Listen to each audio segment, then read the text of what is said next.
Good morning, everyone. In the previous lectures, we discussed about the security aspects of e-commerce.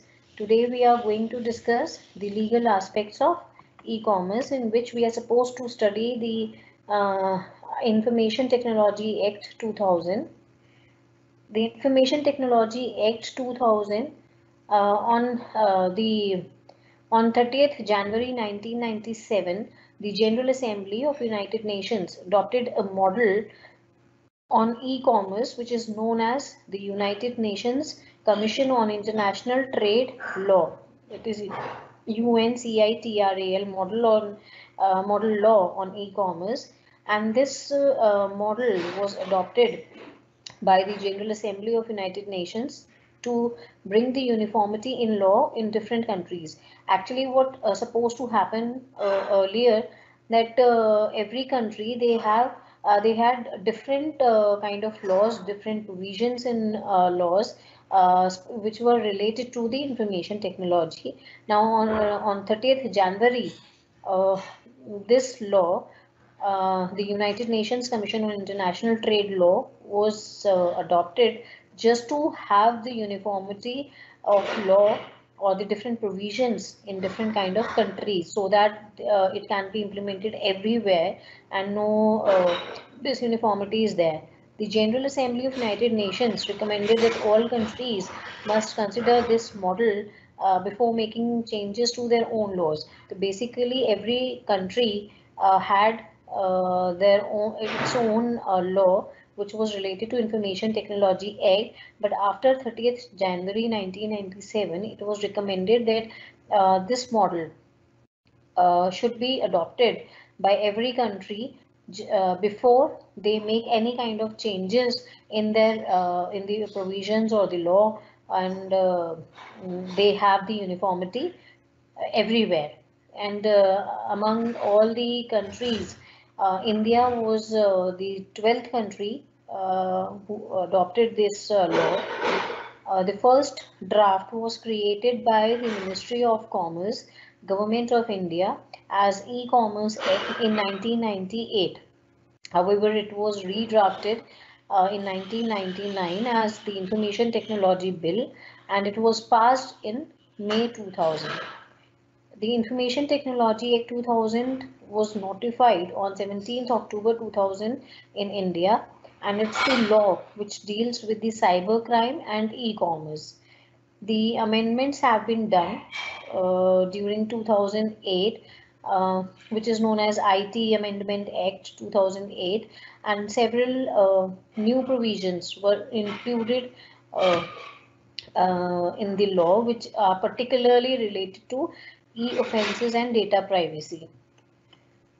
Now, coming to the objectives of IT Act 2000, basically, IT Act was there just to have the uniformity, to safeguard the interest of the users of internet.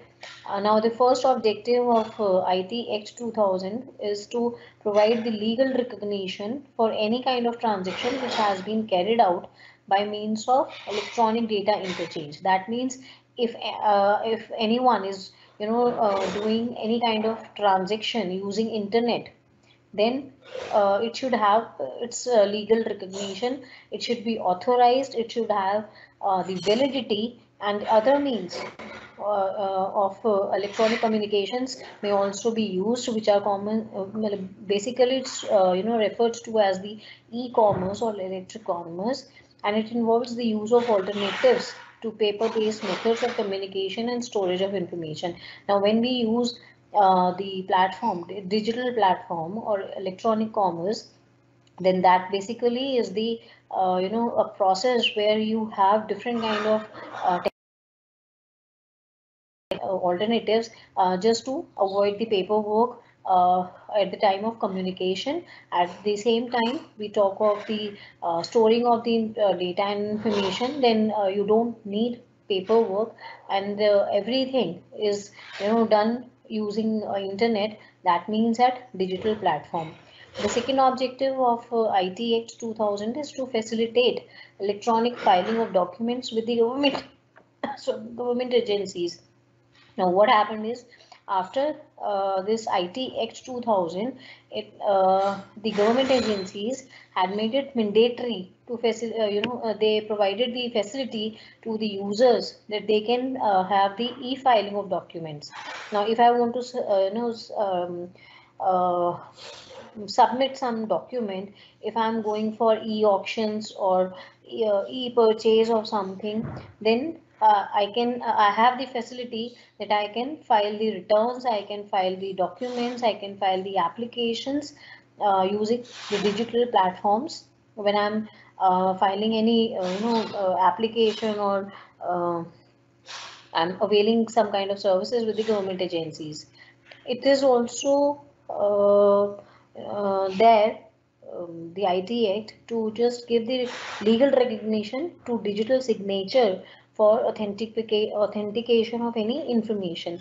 In last lecture, we discussed about the digital signature. Now, IT Act 2000 talks about the legal recognition which is given to the digital signatures, so that if we share any kind of document, data, or information from one place to another place, it basically proves its validity, or it is being verified and the authenticity is being made. Apart from this, the objective is to facilitate e-storage of data also. You can store your data and information at digital platform. It also helps in providing the legal sanction to e-transfer of funds between banks and the financial institutions. Basically, IT Act 2000 talks about giving the legal recognition or legal sanction of the money transferred between banks and financial institutions using digital platform or at electronic medium. The objective is also to provide legal recognition for keeping books of accounts in e-format by bankers. And last one is that you want to amend the IPC, that is Indian Penal Code, Indian Evidence Act 1872, the Bankers Book Evidence Act 1891, Reserve Bank of India Act 1934, and for different matters connected therewith or incidental thereto. Basically, the objective of Information Technology Act was to provide legal recognition for any kind of transaction which has been carried out at the digital platform, along with different kind of facilities like e-filing. You can have the recognition of digital signatures, you can store your data, you can share your data, you can have net banking, the facility you have where you can have the e-transfer of funds from one account to another account. These all are the objectives of IT Act 2000. Now, coming to the scope of IT Act 2000, according to Section 1, Subsection 2, the IT Act 2000 extends to the whole of India, and it also applies to any offence and contravention thereunder committed outside India by any person, irrespective of his nationality, provided that such offence involves a computer or a system or a network which is located in India. Now, what does this mean? That when we talk of the scope of IT Act or the provisions of IT Act 2000, they are basically applied in everywhere in India, and it is basically applied to any kind of offense or the contravention which may have taken place outside India by any person who may not be of Indian origin, but you have to be assured that such kind of offense has been, whenever it has been done using any platform, the device which has been used or the network which has been used while while doing some kind of offense, then that system, that network, or that machine or that device should be located, must have been located in India. In just the system, the computer or machine or network should be in India when the offense has taken place. However, it's not mandatory that who is doing the offense. Now, the person may be Indian, the person may be any person who may, may be of Indian origin, or he may not be of Indian origin.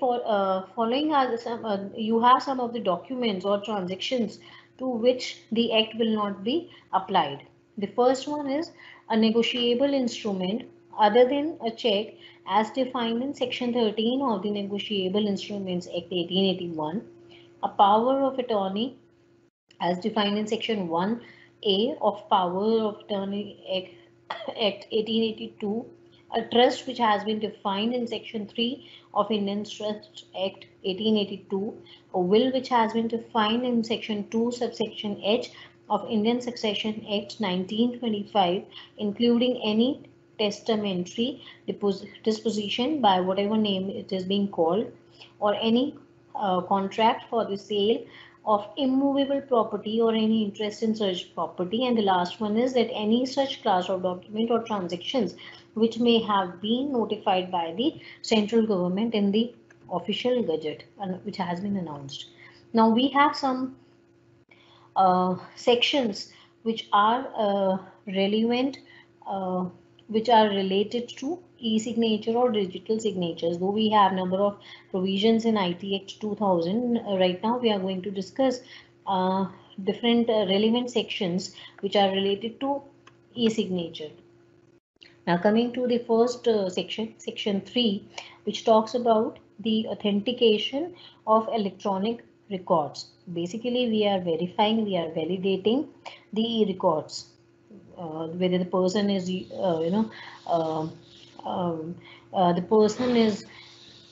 the person can use the e-records, whether it has been authentic transaction or not. The section 3 says that any subscriber may authenticate any e-record by affixing his digital signature.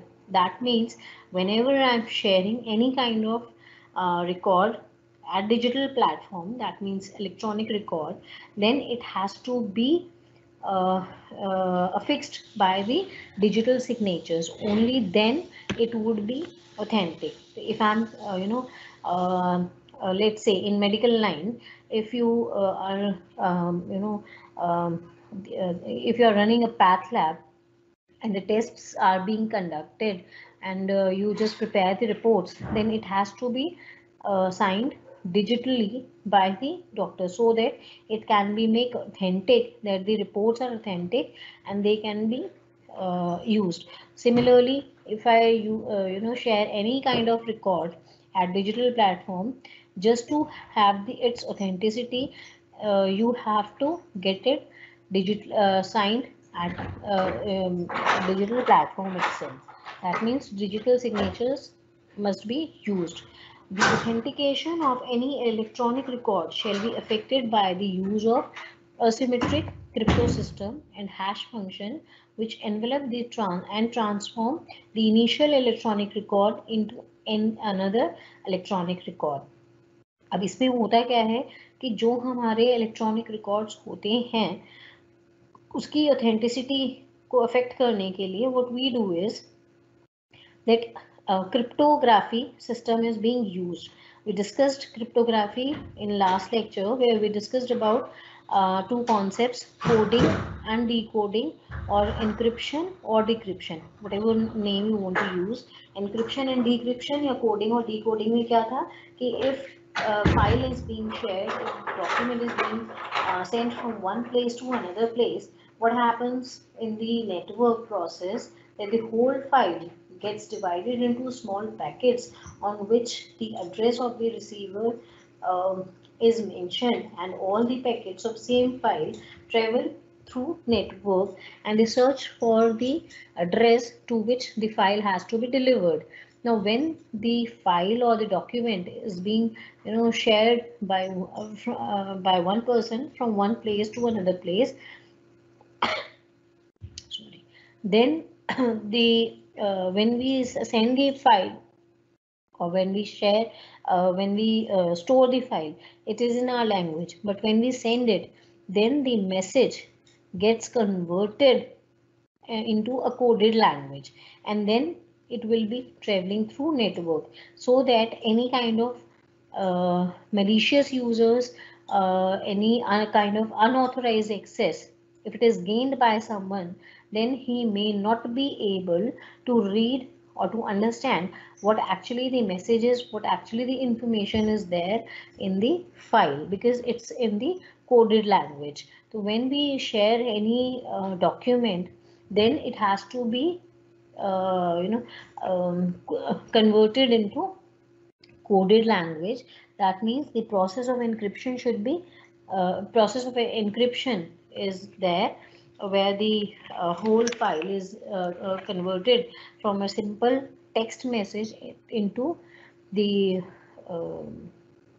coded language, and it is being traveling in the network. And once the address is you reach to the address to which it has to be delivered, then the coded language program or the document will again be converted into the plain text document, and that will be delivered to the respective or concerned person. Basically, we are following the process of encryption and decryption. Now, any person, by the use of a public key of the subscriber, can verify the electronic record.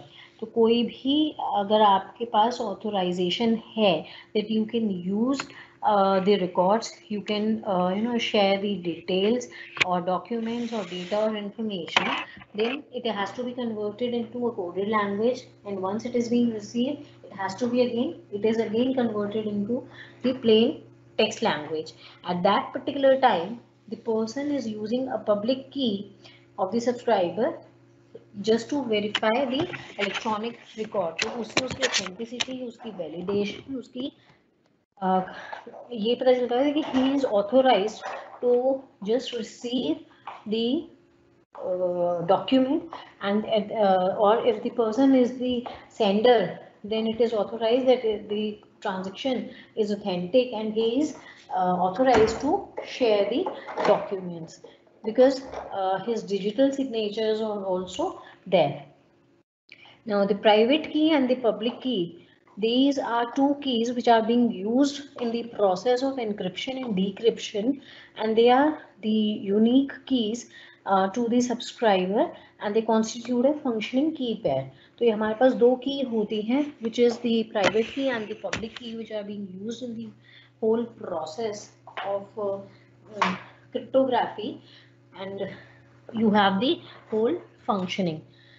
As you can see in on your screen, the data transmission process has been divided into two phases, where one phase is talking of the process where the sender is basically sharing, or the sender is trying to share the document from his place to the receiver's place, and the second phase is talking from the angle of receiver.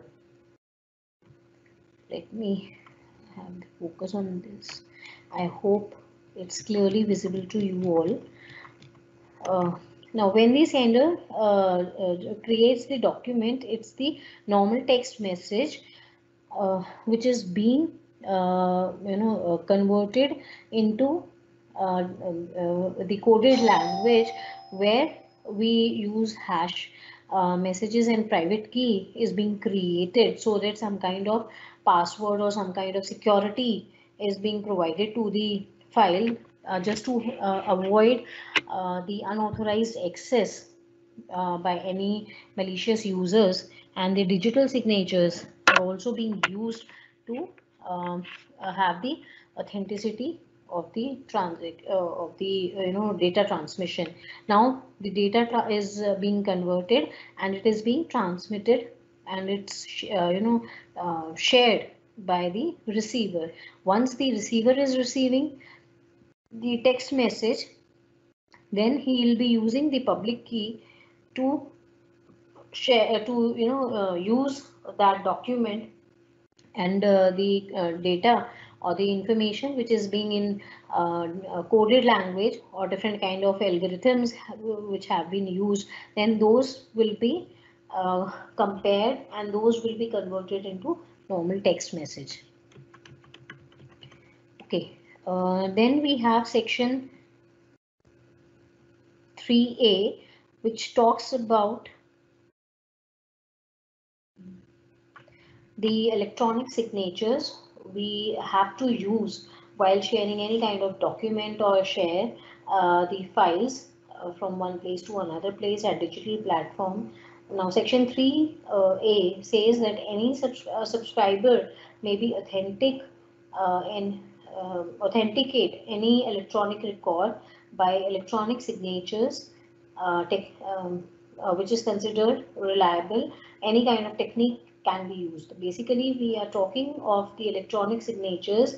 By using the e-signatures, we can authenticate any kind of electronic data, information, or any kind of record. Any e-signature or any authentication technique shall be reliable if the signature creation data or the authentication data are within the context in which they are used, linked to the signatory, or as the case may be, the authenticator and to no other person. The signature creation data or the authentication data were at the time of signing under the control of signatory, as the case may be, the authenticator and of no other person. Any alteration to the electronic signature made after affixing any such signature is detectable, and any alteration to the information which has been made after its authentication by e-signature is detectable, and it fulfills all such other conditions which may be prescribed. These all are the criteria or the conditions. If these are fulfilled, then we can say that e-signatures are reliable. Now, the central government may prescribe the procedure for the purpose of ascertaining whether the digital signature is that of the person by whom it has to be affixed or authenticated.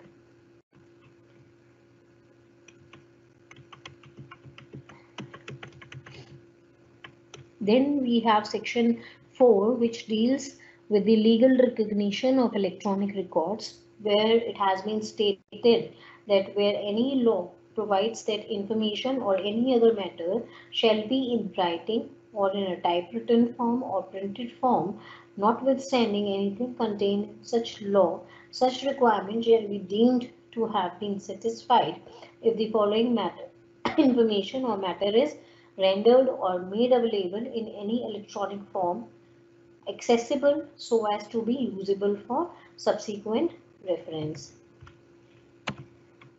Section 5 deals with the legal recognition of electronic signatures, which states that where any law provides that information or any other matter shall be authenticated by affixing the signature, then such requirement shall be deemed to be satisfied if such information or matter is authenticated by means of digital signature affixed in such manner as may be prescribed by the central government. Then we talk about the use of electronic signatures and electronic e-signatures in government or its agencies. This usage of e-signatures or e-records in government agencies has been talked about in section 6, where any law provides for the filing of any form, application, or any other document with any office, authority, body, or agency which has been owned or controlled by the appropriate government in a particular manner. The issue or grant of any license, permit, sanction or approve by whatever name called in a particular manner, the receipt or payment of money in a particular manner. Then, notwithstanding anything contained in any other law for time being in force, such requirement shall be deemed to have been satisfied if such filing, issue, grant, receipt, or payment, as the case may be, is effected by means of such electronic form as may be prescribed by the government. The appropriate government may, by rules, prescribe that the manner and the format in which electronic records shall be filed, created, or issued, or at the same time, we talk about the manner or the method of payment of any fee or charges for filing, creating, or issuing any electronic records. Then, when we have talked about the preparation of e-records, use of digital signatures so that the e-records are uh, made, the validity or the authenticity has been checked. Then we talk about the retention of electronic records in section 7, where any law provides that documents, records, or any information shall be retained for any specific period, then that requirement shall be deemed to have been satisfied if such document, record, or information are retained in electronic form, if the information contained therein remains accessible so as to be usable for a subsequent reference. Second, the electronic record is retained in the format in which it was originally generated, sent, or received, or in a format which can be demonstrated to represent the accuracy of the information which has been originally generated, sent, or received. The third point is that the details which will facilitate the identification of the origin, destination, date and time of dispatch or receipt of such e-records, have been made available in the e-records.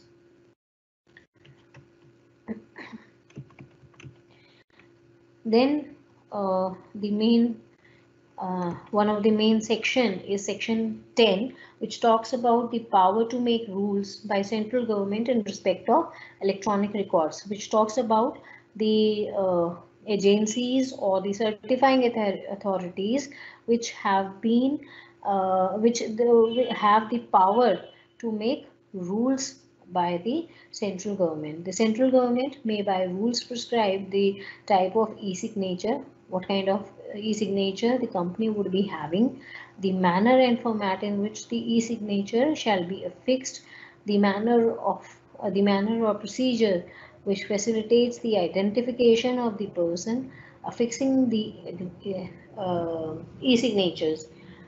Then we talk about the control processes and procedures to ensure adequate integrity, security, and confidentiality of electronic records or payments. And the last one is that any other matter which is necessary to give legal effects to digital signatures or e-signatures.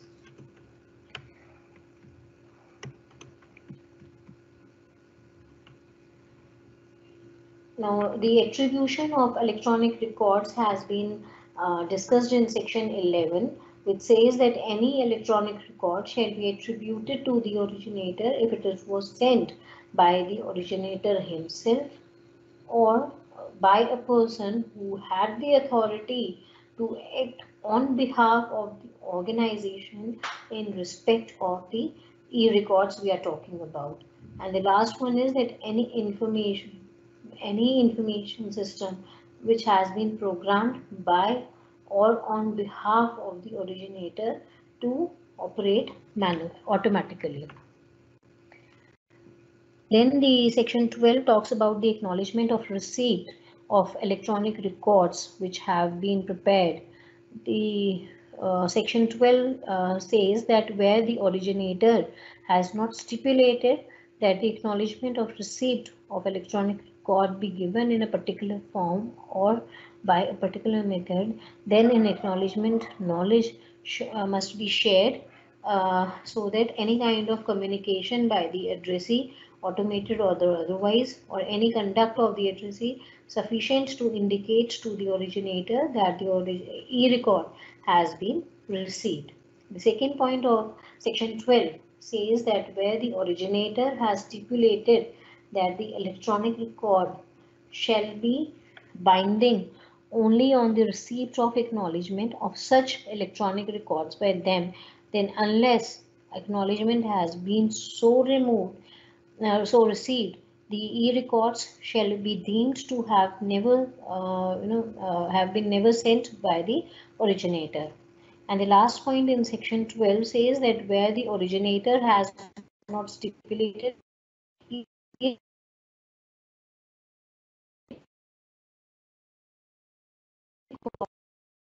shall be binding only on the receipt of such knowledge, then the or if no time has been specified or agreed to within a reasonable time, then the originator may give notice to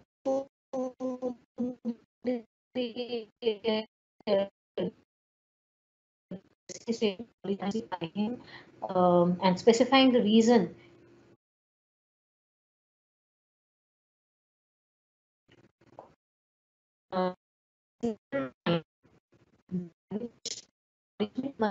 received by him after giving such notice to the agency, then you can see as though of receipt of record should also be tried, and the transaction could have been made authentic. Plan deals with the security of the electronic records, which says that where any security procedure has been applied to any e-record at a specific point of time, and what happens is that record shall be deemed to be a secure point of view to time of the verification. 15 deals with the security of digital signature, which says that any digital signature will be deemed to only if the signature creation data, which means the private key of the subscriber at the time of affixing signature, was the exclusive control of the signatory and of no other person, which means that whenever we are or securing, saving any electronic signature, then and we are using the signature, it should be under the control of the signatory, who is signatory means the person who is authorized to secure. If some among this person is there, then it should be secured. And the second point in this section 15 is that the signature creation data was stored and fixed in such exclusive manner as may be prescribed. Then section 17 talks about the appointments which are involved in the whole process of this signature. The first point in section 17 is that the central government, by its notification in certifying authorities or deputy controllers or assistant controllers, or there may be some other officers or employees deems fit for the purpose of this kind of act. That means that when you want to appeal to the controller or as the office of certifying authorities, deputy controllers or assistant controllers or any person who's looking after this whole process, then the central government should have given prior notice to the prior notification in the official gazette. The controller should also discharge his functions under this act subject to the general control and directions of the central government's role is very important in whole functioning of appointment of controller and of other officers and other job. The deputy controller and assistant controllers will perform the functions to them by the controller under the general superintendence and control of the whole process, and it has to be controlled. Then we talk about the qualification, experience, terms and conditions of services of controller, deputy controller, assistant controller, and other officers and employees which shall be such as may be prescribed by the central government. The main role is being played by the central government. The head office and the branch office of the controller shall be at places at as the central government may specify, and these may be established at such places as the central government may think fit. It totally depends on the central government where they think okay, and at the place they like, the place they finalize, they'll be having their head office and branch office accordingly. Last one is that there shall be a seal of the office of the controller, because when we are appointing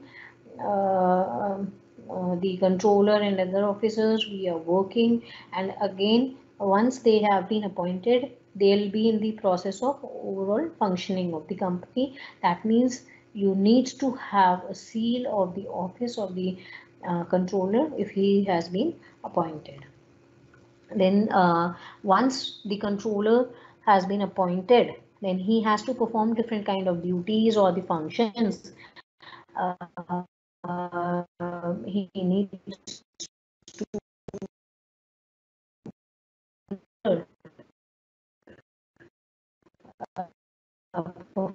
performs different kind of functions. The first one is that he has to exercise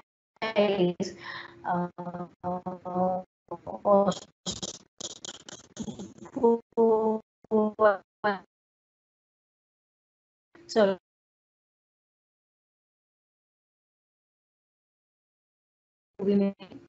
his experience would also subject to the subject to which the certifying authorities shall conduct their businesses. They also need to specify the contents of written matters or advertisements which may have been distributed or must have been used in respect of electronic signature certificate and the public. It should also specify the form and content of the electronic signature certificate and the key. Then we talk about specifying the form and manner in which the accounts shall be maintained by the certifying authorities, and specifying the terms and conditions subject to which auditors may be appointed and the remuneration to be paid to him should be decided. Then it also facilitates the establishment of any certifying authority either solely or jointly with the certifying regulations of the system.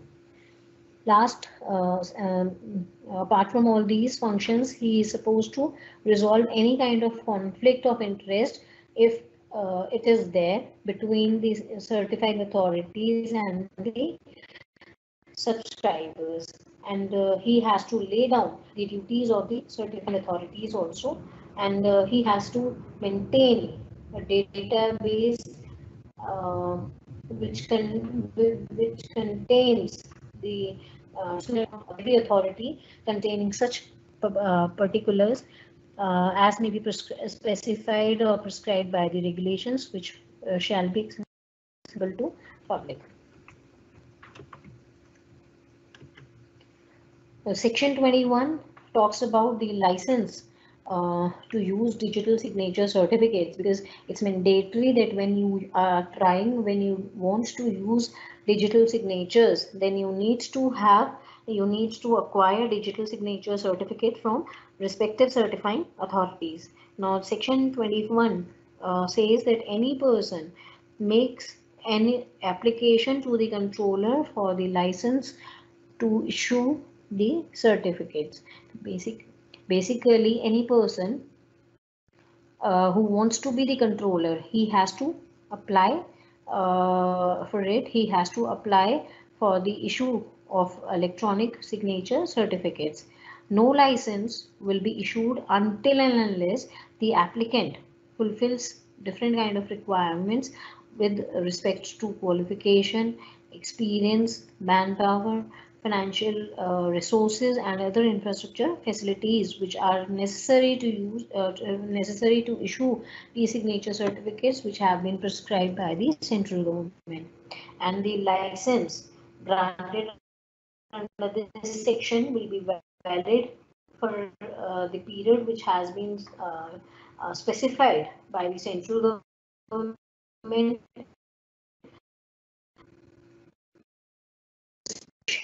Section 2 talks about the license for each license in such a form which has been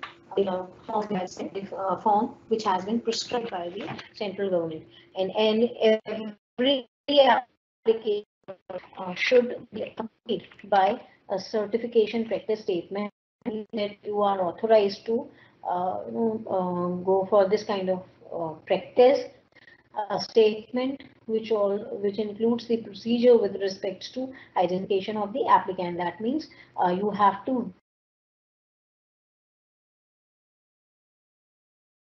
applicant's identity is being verified.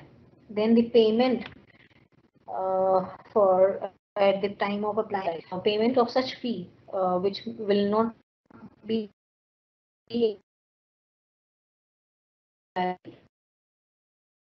such other payment which has been prescribed by the central government should be there along with the application license. You have the license, you have the time limit to which the during which the license will be valid to be used, and after that particular time period, the license is supposed to be renewed. So further also. Then application for renewal of a license is talked about in section 23, which says that the application shall be in such a form which should be accompanied by such fee which does not exceed rupees 5,000. The minimum fee for the renewal of license is basically 5,000 rupees, or which has been prescribed by the central government, and shall be made not less than 45 days before the date of expiry of the period during which the license is supposed to be valid. Basically, there is a validity time period when the license is valid to be used by the applicant, and once the date of expiry is there, once the validity of the license is over, then you need to apply it again online. You can also apply with by making payment of 5,000.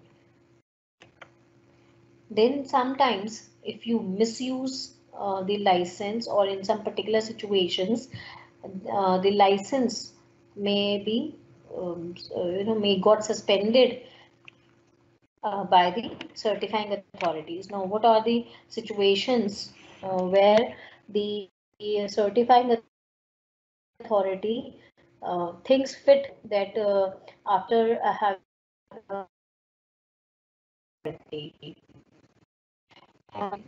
criteria for this is that the control of the certifying authority in order to the issue or renewal of the license which is incorrect information. If you are giving uh,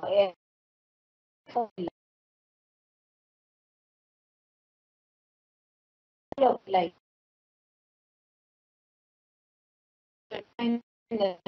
or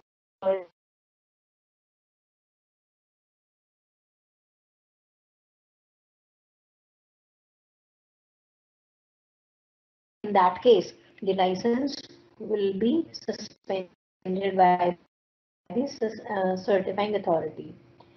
Then the company, if it is fails to comply with the terms and conditions subject to license was granted. That means when the license is being granted to be used by someone or some organization, then it has to uh, follow all the terms and conditions or all the rules. And in case some failure is there in terms of different terms or conditions, then the license will be suspended. Apart from these two, the license will also be suspended, also get suspended if it fails to maintain the procedure and standards which have been specified in section 30, or the last one is that it has contravened any provision of the act, that means IT Act 2000, any kind of regulation or order made thereunder, then that license will be revoked, provided that no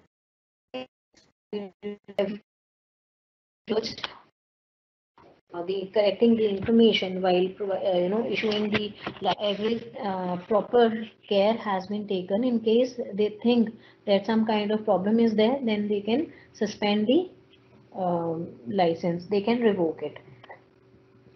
When the certifying authorities want to suspend or revoke the license, then the controller of the certifying authorities needs to publish the notice of such kind of suspension or revocation he wants to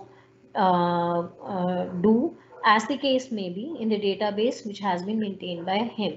Now, when every time you get the application for a new license, or you are getting some renewal application for the license, or if the certifying authority thinks that some kind of problem, some kind of misuse is there, then the certifying authority needs to just publish the notice that this kind of suspension or revocation process has been taken up, and they need to make the alterations or modifications in the database which has been maintained by them, so that they have the updated information in case some license has been revoked or suspended. Because if they don't maintain such kind of database, and they suspend or revoke any person's license, then what may happen, that just because they are not maintaining any database, they'll not be having information in future, and the person whose license has been revoked or is getting suspended, then he can again apply for the new license, then that may create the problem in long run. The second point in section 26 says that where one or more repositories are specified, then the controller shall publish notices of such suspension and revocation, as the case may be, by all in all such repositories, provided that the database containing the notice of such suspension or revocation, as the case may be, shall be made available through a website. The database, the updated database, in case of some kind of suspension or revocation of any license, then each and every information should be there in the database, and the database which has been maintained by the certifying authority, then it has to be made public using the internet or website, which shall be accessible round the clock. That means any person who wants any kind of information, then he can use the information which is made available on internet. Provided further that the controller may, if he considers necessary, then he can publicize the contents of the database in the e-platform if he considers appropriate. Then he can just make everyone aware that a particular license has been suspended or it has been revoked, so that other people who are involved in any kind of sharing of data or information with the persons whose certificate has been suspended, then they may take care and they may take precautions so that some kind of problem they'll not be facing in the future. Now these all were the provisions, relevant provisions basically of IT Act 2000. I hope the concepts are clear. Now next we are supposed to talk about different offences which may be there, which may take place, which may be there by any unauthorized person in terms of e-commerce. If you are sharing any document, or if you are sharing any if you are exchanging some file or data or information at digital platform, different kind of crimes, different kind of offenses may take place, and for that you have different kind of provisions in Information Technology Act 2000, and you have different kind of penalties also which have been laid down in different provisions. And out of those various provisions, we need to go for the relevant provisions which deal with different kind of offences and penalties in Information Technology Act. That will we will discuss in our next lecture. In case you have any doubt, then you can ask me.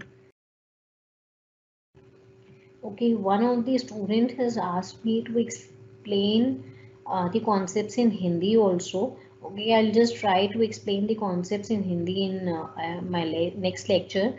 And another student, Sheetal, has asked me to share the PPTs and PDF of the different concepts we have done. I have already shared the PDF and PPTs. आप लोगों को कैसे नहीं मिल रहे हैं, I don't know. मैंने आज भी आप लोगों के साथ शेयर की थी ये वाली PDF in the chat box. I don't have any problem in sharing the PDF or PPTs on WhatsApp. In case you have your WhatsApp group, then I can join that group. Let me know, and then I can share the PPT or PDF with you all on WhatsApp, or it can be shared by me via mail also. And you can Sheetal or anyone else who wants to have the PPTs or PDF, then just let me know your WhatsApp number or mail IDs, then I'll share the notes with you all.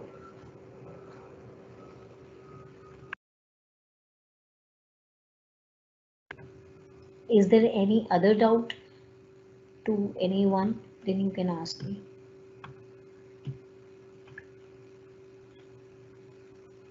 Okay, we have different penalties and adjudication in IT Act 2000, in which, as you all can see on the screen, these all are the major sections or the relevant sections which talk about the cyber terrorism, or in case some kind of damage has been done by any unauthorized person, unauthorized user to the computer or any machine, then what will be the penalty and what will be the compensation.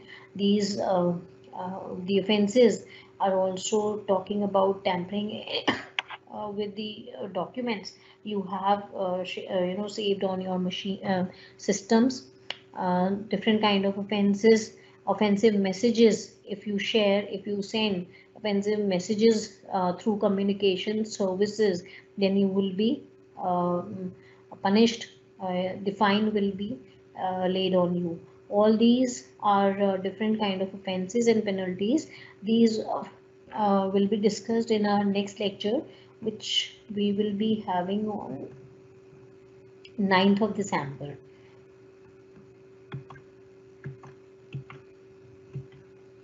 Now, in case you have some doubt, okay, Sheetal has shared her mail ID with me. I'll share these PPTs and PDF on that particular mail, and I request Sheetal to please share those PDF files with all other students. I'll also add those files on the Teams channel in case the students don't find the files on chat box where I'm sharing, then Sheetal please do the same. Now I hope you don't have any doubts. Then we'll all meet on 9th, that is on Wednesday, and we'll continue the concept.